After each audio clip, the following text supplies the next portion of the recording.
Coming up on Theater Talk. Anytime you don't see me on stage, I'm off stage having an emergency with like 17 dressers pulling things and pulling and pushing and things. And yeah, it's like I'm in an ambulance.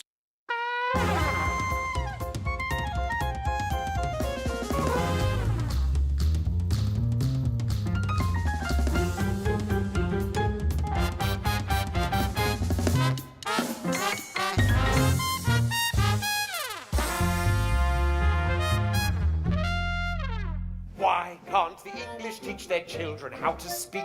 This verbal class distinction by now should be antique.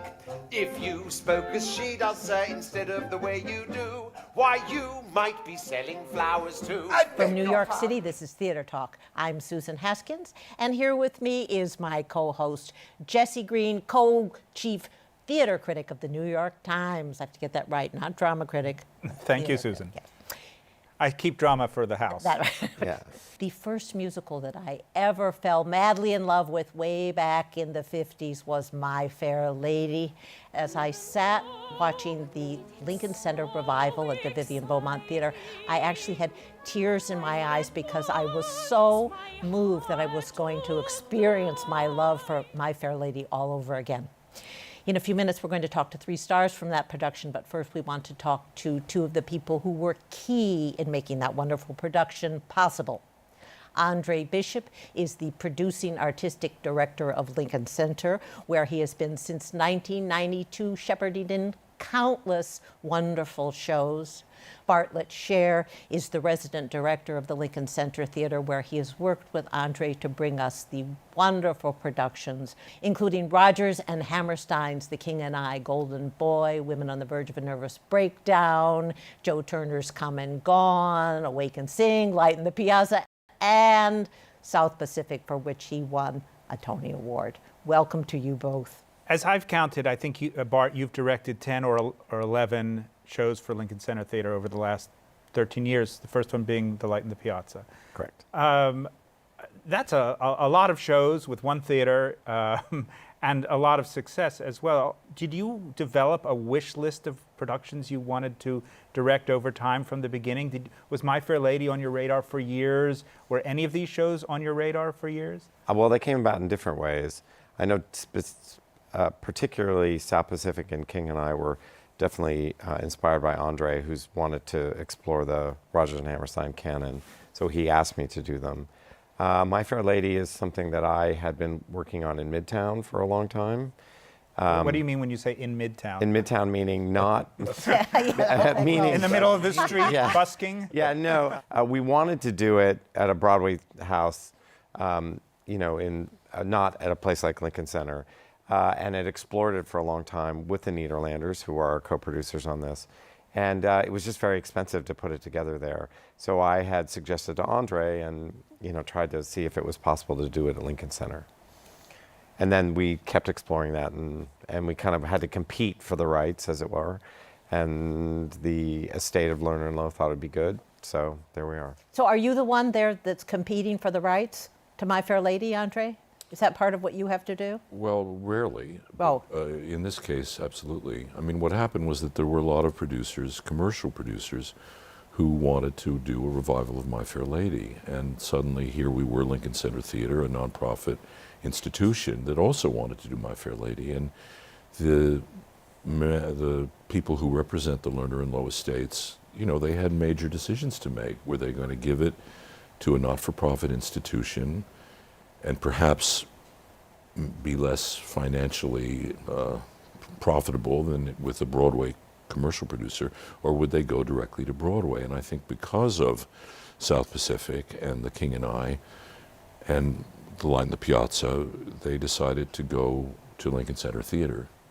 Were there things that you could offer them, I would imagine, that a commercial producer really couldn't in terms of the size of the production, the musical treatment? Well, I think the Beaumont is a wonderful, wonderful theater for musicals, especially sort of grand musicals, because it has a very large stage. It's the third largest stage in New York after Radio City and the Metropolitan Opera. Really? If you can believe it. So the largest Broadway stage. Yeah. Sure, yeah. For just pure real estate, pure space. And you hire the full orchestra. And we hire the full orchestra and everything, but But the thing about the Beaumont is that despite the size, it has this amazing intimacy because of the thrust and the wraparound of the audience. So the back row of the orchestra section is not very far back. Yeah.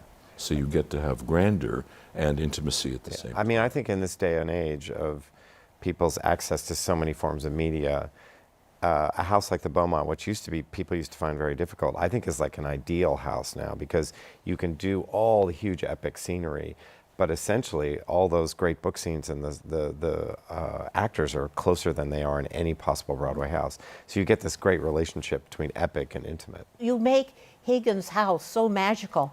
It's like one of these doll houses that you're going through it, and it's fantastic. But that became a very long-term job of, and one of the problems of My Fair Lady is, I was told that Rodgers and Hammerstein were approached about doing it by Gabriel Pascal, and Oscar Hammerstein said, I don't want to do a musical set in a study.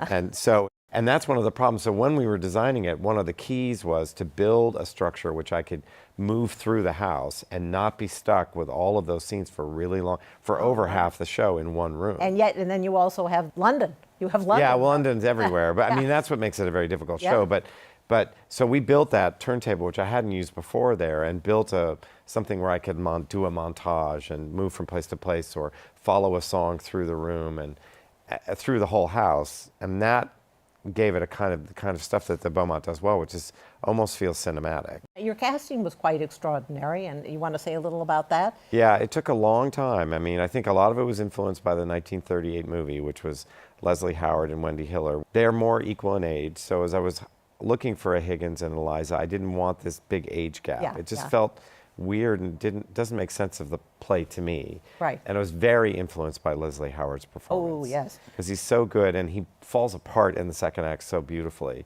So that's what led to Harry. And I've had a long relationship with Lauren, both in Awake and Sing, which we did together, and we were going to do Funny Girl. Mm-hmm. It just turned out to be a great opportunity for her to do the kind of singing she's extraordinary at, and she's a great actress. So I must ask, and I'm sure you won't reveal the specifics, but are there other shows on your list, or have we now? I mean, there isn't much left that's fully worth digging up from the Golden Age, as far as I can. I mean, I have to. Well, I always say this is my final big musical. You said that after The King and I. I'm sure I did, and I don't really have any on my list. You know, I've been at Lincoln Center Theater for 26 years, and I don't know how many plays we've done in musicals, many mostly new, but we probably 250. Only 5 have been classic music revivals, and I've thought about Showboat, which I love, but the book is obviously more than problematic. I was very interested with Jerry Gutierrez when he was alive of doing Carmen Jones, which is now being done at CSC. Right. But I was scared by it also. So at the moment, no, I don't really have anything. You and I are of the same vintage. Yes. Thank you very much. And again, going back to what I said at the beginning, I was so moved that I was getting to experience My Fair Lady again with the adoration that I had once done it. And then I thought this would be enough. That's a funny kind of thing.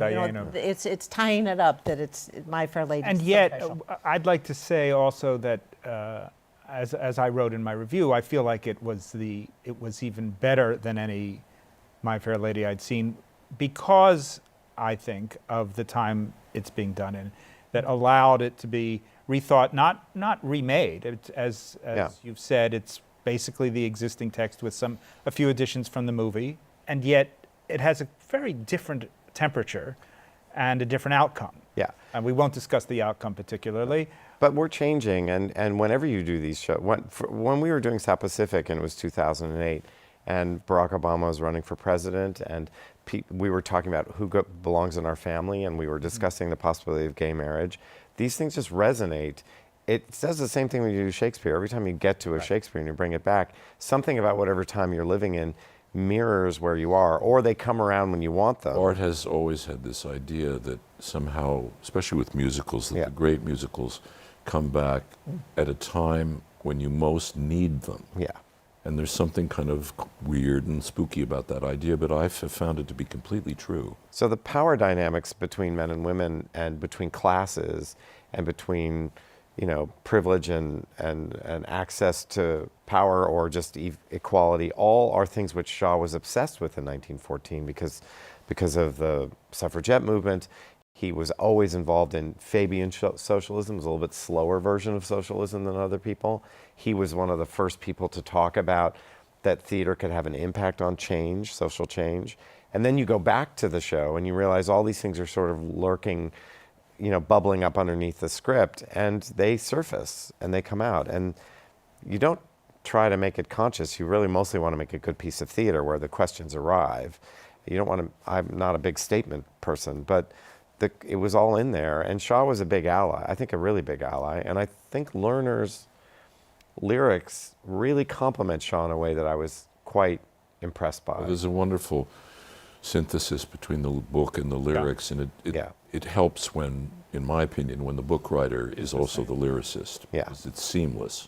But I know you don't like big showy statements, and yet in working with the designers, you have to know what your take on something is and what you want to bring out and what kind of experience you want the audience to have. So in this My Fair Lady, perhaps more than others, we do visually get a sense of the contrasts of wealth and poverty in London. Very much, very much. And both in the scenic design, the Ascot scene versus the flower market. Yeah, and the ramshackle qualities Yeah. of Tottenham Court Road, Right. yeah. And then obviously in the costumes, which are sort of brilliantly graduated Yeah. for Eliza. Usually you have to take a point of view, especially in a thrust, of what you follow.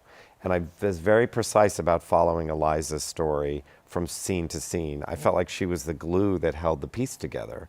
So I open up with her visually, and you track her from scene to scene. You really are with her from place to place until the very last transition when I stick with Higgins, following Custom to Your Face back to the house. And I found when I was working, I was like, well, it's really only fair that we follow him home now. But that kind of thing just emerges as you do it. That's in the structure of figuring out how to tell the story.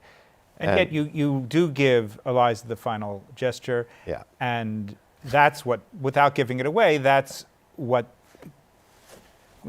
clarifies for us what we're seeing today in our lives and why this work is part of making our lives that way. And it's built on, the gesture itself is built on the history of the piece, because Shaw struggled with the question of the ending. Right. He had very, very specific feelings about how it should end. They did changes in 38, changes in the next thing. So when we got to it, we had to do it. I think it's, as opposed to being like a specific storytelling statement, I think it's much more about what the future is. I think that's the way I look at it more. Oh, that's good. Is what the future for the character is, and what the future is for anybody who comes to this musical in a new way, to think about it in a new way, because it's a slightly stylized gesture. Yeah. It's not meant to be a big So thing. you'll have to run down to Lincoln Center to see what we're talking about. Yes, You could we've had possibly- so many things we Yes. refuse to That's, spoil. on that's this. right, Yes, I but you know, can you have to come possibly see get it. a ticket. This isn't a limited run, is it? No. No, thank God. It's a forever It's a- unlimited I run. hope Forever so. I unlimited. hope so. Who All knows? right. All right. It's certainly So for now a while. we have to bring in your wonderful actors. Great. Thank you so much, Bartlett Thanks, Sher. thanks. Thank Thank you you. so much, André Bishop, for returning. Well, you're both returning, and I appreciate that. And I hope we'll see you again. Thank you so much. Thanks. Again. The rain in Spain stays mainly in the plain. I think she's got it. I think she's got it. The rain in Spain stays mainly in the plain. By George, she's got it. So, Jesse, as promised, we have the stars of My Fair Lady, Eliza Doolittle herself, the wonderful Lauren Ambrose. Hello? I keep wanting to call you Henry. All right. Henry Higgins, Harry Hadden-Paton, Very good. That's good. and Colonel Pickering, Allan Corduner. Allan, welcome back Thank to you. Theater Talk. You were here with Titanic, and I want to quickly add, you've all had fabulous careers, but Allan was in my favorite backstage movie, Mike Lee's Topsy Turvy. Oh, wow. As Arthur Sullivan. Thank you. Yeah. That was a great experience. Yeah. That was 20 years ago. Well, but what a movie, yeah. Thank you. Well, I want to ask a question that's maybe difficult to answer, but these are such iconic parts, so woven into the American culture and music and the theater culture, that I wonder, when you get cast and you're beginning to prepare, is the job to ignore everything you know about these characters previously, or to delve deeply into the many layers of research that are available to you from the Shaw play, to the movie, to the person on whom Henry Higgins was apparently based, and to the culture and economics of the time and things like that? Or you want to get all that out of your head?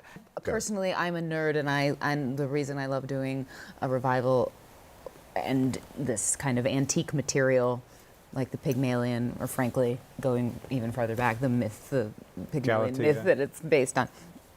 I love delving into all of the time and the research and all the different versions of it, and that's also something that we were fortunate enough to be able to do in the rehearsal room with our director and with our whole group. And you don't find yourself at all intimidated by the prospect of, oh, that's how Wendy Hiller did something, as an example, or any of the many. Yeah. I mean, there's no record of how No. Mrs. Patrick, Right. whatever her name Campbell, was, right. Campbell, Patrick Campbell. played the part originally. But I could also imagine actors saying, I don't want to know any of that Influenced stuff. by- I personally didn't want to watch the film again. I watched the 1938 film, but I didn't watch My Fair Lady again because I'd seen it anyway, and I didn't want to sort of.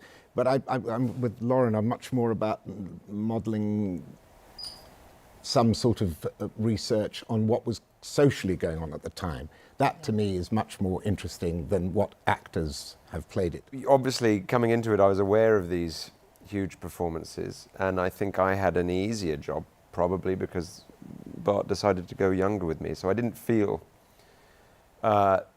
certainly I wasn't going to copy what they did. I did watch Rex, and I watched Leslie Howard a long time ago, and then I forgot about it. It was just, it's in my bag of tricks somewhere. Right.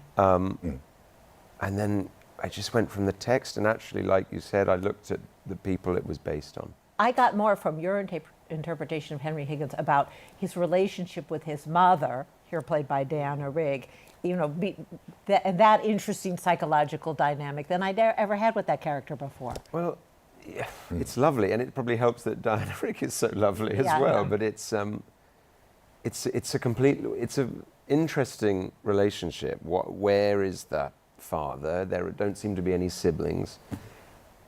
I'm really interested in how they grew up together, and I think her influence on him has shaped him, and yeah, it's a really interesting That's there, yeah. road to explore. She's also a very powerful woman, Yeah. Diana herself. Yeah, So that imparts a lot. Exactly. to And then the- here you are, a powerful woman, which, as Jesse writes in his terrifically insightful review. Which they have not read. La, la, la, la, la, la, la, la. Sorry. In your work together as a cast, did you do any of the scenes from Pygmalion without music? I'm interested in looking at how the addition of music changes the material, aside from the structural changes that are necessitated to fit the music in, but whether it alters the feelings of the characters for you from the inside. It certainly does for us from the outside. Well, I think we all we had it at hand. We had it at hand. And sometimes it Dipped was into it. useful to dip in, and you get a slightly better idea of what Bernard Shaw had in mind from the play, because it's generally more verbose about it. Now, you had this wonderful article in the magazine they give you about Rex Harrison, who apparently nobody liked, but that he would say in the rehearsals with Moss Hart, who everybody loved, the director, he kept saying, "What did Shaw say? Bring the Penguin Shaw to check Oh, the that was me. lines." That was that me. was Lauren. I'm sorry. But Oh, you people did that? like Don't apologize. but people I like was you. So It's great. I was did you really do, Laura? obnoxious. I was just walking around with the book, going constantly. Well, there's so much I of was the dramaturgical social intern Yes. on this show. and economic background, which this production brings forward, I think, more than any I've seen. I keep saying it's the luck, and maybe more than luck, of being able to see this show now in the environment we're in now.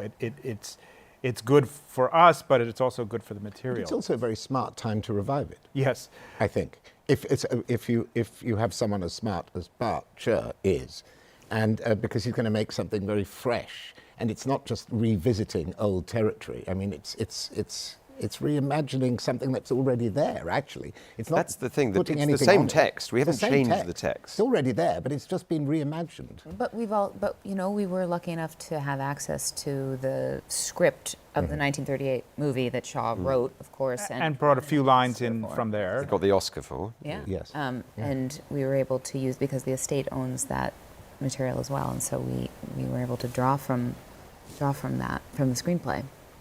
But without changing very many words. Yeah. No, because we couldn't. Right. I mean, The effect is very long. completely different. I think as much as the show has been, as we've been saying, woven into all of our childhoods and youths and young adulthoods and then whatever came after, if we're lucky, it's also become encrusted in a certain way Yes. with ideas, not the least of which for many of us who grew up with the original cast album, I don't know if any of you did, the famous Hirschfeld caricature, Yeah, with which God. has Shaw, well that's Oh, yes. Shaw operating the marionette strings, Yeah, Shaw as yeah. God, Yes. And then she's operating Higgins. Higgins, Yes. Shaw operating. to Higgins to Eliza. But it gives that helps solidify the impression that I think a lot of people have that Eliza is the ultimate puppet.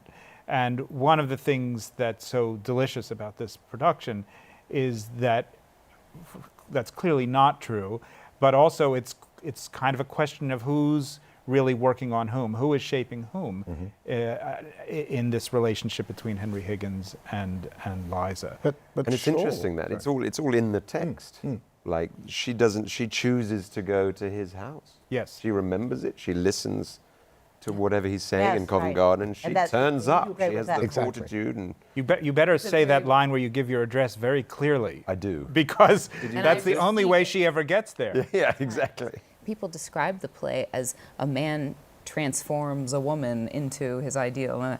But actually, she shows up and starts the whole trajectory of the plot, which then inspires the bet by her coming to the house and saying, "I'm here for lessons. I'm here to change my life." And it's bet. very moving to me. Yeah. The moment I love the most is when you are singing You Did It, and then you say, now wait, give credit where it's due. A lot of the glory goes to you. And your reaction at that moment is so important. Well, Yes. that's a very big moment also for Yes. Pickering, who's always been her. Even though Yes, they've had yes. this schoolboyish excitement at the bet, Pickering looks after Eliza and is, if you like, the sort of heart to Higgins's head. I don't know if that's correct, really, but I mean, he sort of keeps Higgins honest. But not Doesn't there, go too not in far, that moment. but not at that moment, and That's that was very right. difficult to Implicit. square for my character. Yes, because- it's actually quite a riveting and sad moment when the one who is the only model for Eliza of Advocate. Yeah. of breeding and courtesy and equality Yes. turns out, at least momentarily, to be just as bad as this one over yeah, here. but it's that, At yes. least he's wrapped up in the He's wrapped up in that. success of it. Yes, Yeah. exactly. Yes, but we all have an excuse for not being as kind as we should. Absolutely, and that's why it was very difficult for me Yeah. as an actor playing Pickering to make sense of that moment. Without the only way that I can justify it is by being so caught up in the sort of delirium and the Yes. schoolboy excitement of this male betting nonsense, really, that's going on, that he just genuinely forgets about her for a second, but he still cares about her. So we're talking about a lot of what the audience gets to see, and the emotions and the beauty of the music. But with musicals, you always want to ask, what is the chaos behind that? What's going on back there? Which of you is the most Nightmare. likely to get hurt? And who has the most costume changes? I think And I know when that you're answer. running through the house singing Just You Wait, That's with the nothing. house spinning. That's nothing. Okay. Compared to I call it my quick change Montage.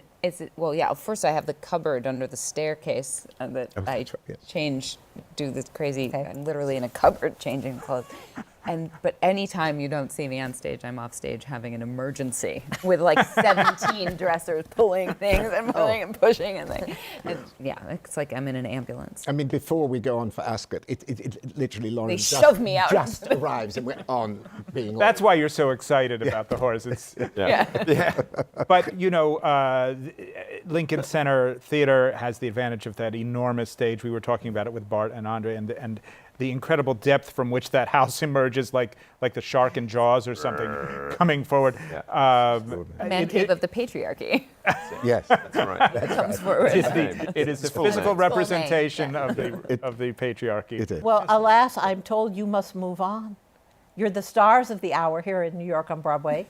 And I'm very excited for you because you really pulled it out, all of you. And so I will say Allan Corduner, Lauren Ambrose, Harry Hadden-Paton. Hadden-Paton. So close. Alan so close and yet nowhere near. Allan Corduner, Lauren Ambrose, I just see fear now. Hadden-Paton. Hadden-Paton. Harry Hadden-Paton. Harry Hadden-Paton. That's it. Did it? Reign in Spain. All right. You did it. Very good. You did it. Very You did good. it. And thank you so much, and wonderful luck which you are earning with this show. Thank you. Thank you, very Josie much. Green. Thank you for loving this show as much as I did. Well, I'll thank them for that. All right. I only know when he began to dance with me, I could have danced.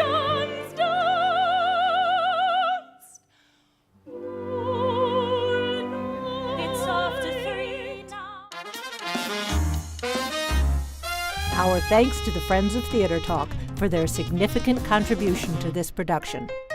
Theater Talk is made possible in part by the Frederick Lowe Foundation, the Corey and Bob Dinelli Charitable Fund, the Noel Coward Foundation, Carrie J. Fries, the Dorothy Strelson Foundation, and the New York City Department of Cultural Affairs. We welcome your questions or comments for Theater Talk. Thank you